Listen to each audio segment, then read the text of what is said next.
The Secret Garden, Episode 10, Chapter 10, Inside the Mysterious Place.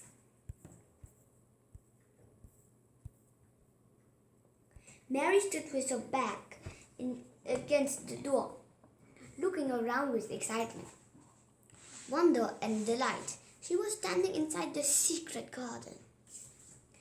It was the sweetest, most mysterious-looking place.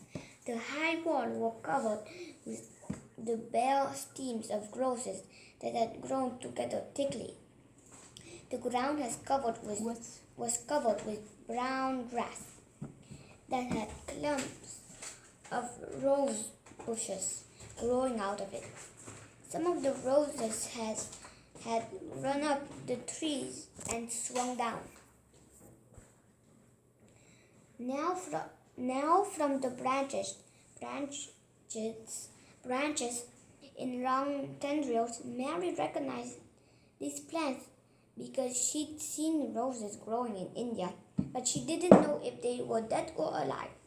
"I hope the garden isn't dead," she said in a whisper. "I am the first person to enter this place in 10 years.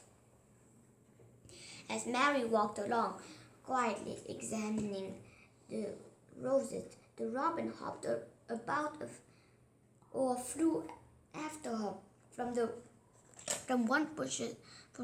one bush to another. Mary stood where there had once been a flower bed. She spotted some pale green points sticking out of the black earth and knelt down to look at them.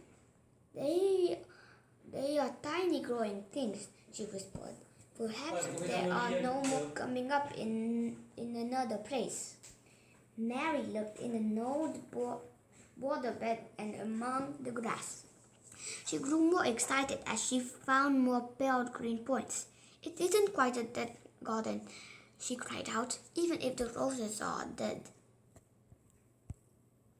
There are other things alive."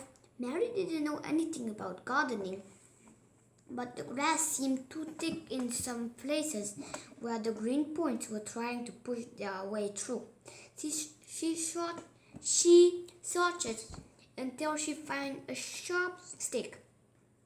Then she dug out the grass and old weeds until she had cleared some space around the plants. Now they looked as if they could breathe. Mary went from place to place and dug and weeded. The exercise made her so warm that she threw off her hat and coat. She walked happily in the secret garden until it was time to go inside for lunch. Martha was delighted when she saw Mary's bright eyes and rosy cheeks. She was even happier when Mary ate 2 helpings of meat and rice pudding.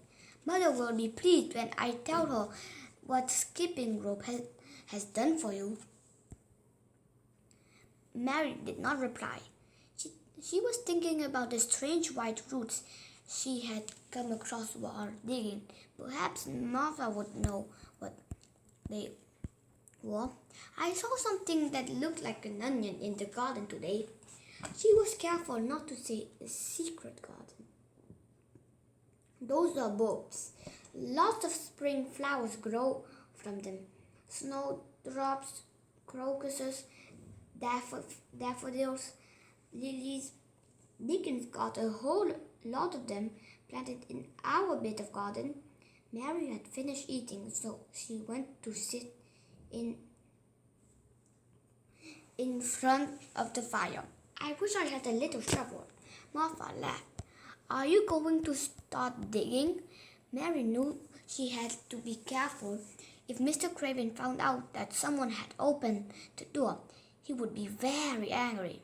He might even get a new key and locked up the garden forever. She really could not bear that. "This is such a big, lonely place," she said slowly. There is no one to talk to except you and Ben, and you both have work to do. If I had a shovel, I might ask him for some seeds and make a little garden. Martha's face lit up. That's just what Mother suggested. At Trade Village, there's a shop where they sell little garden sets, and they sell packages of flower seeds. We could write a letter to Dickon and ask him to buy them for you. He walks to it almost every day, and he knows all about growing things. Oh, you are so nice, Mary exclaimed. Martha ran to fetch a pen and paper, but when Mrs. Medlock spotted Martha, she gave the maid one job and then another to do. So it was quite a while before Martha returned to Mary. When they finished writing the letter to Dickon, Mary had a question. Does the kitchen maid have a toothache again today? What makes Martha look startled? What makes you ask that? Because while I was waiting for you to come back, I opened the door and walked down the corridor. And I heard that crying again. Oh, you mustn't walk around listening like that, Martha said nervously. Mr. Craven would be angry. I wasn't trying to listen, Mary insisted. I was just waiting for you. That's 3 times I've heard crying. There's Mrs. Medlock's bell, said Martha, and she practically ran from the room. This is the strangest house, said Mary. But before she could think much more about it, she fell asleep. Fresh air and digging had made her drowsy.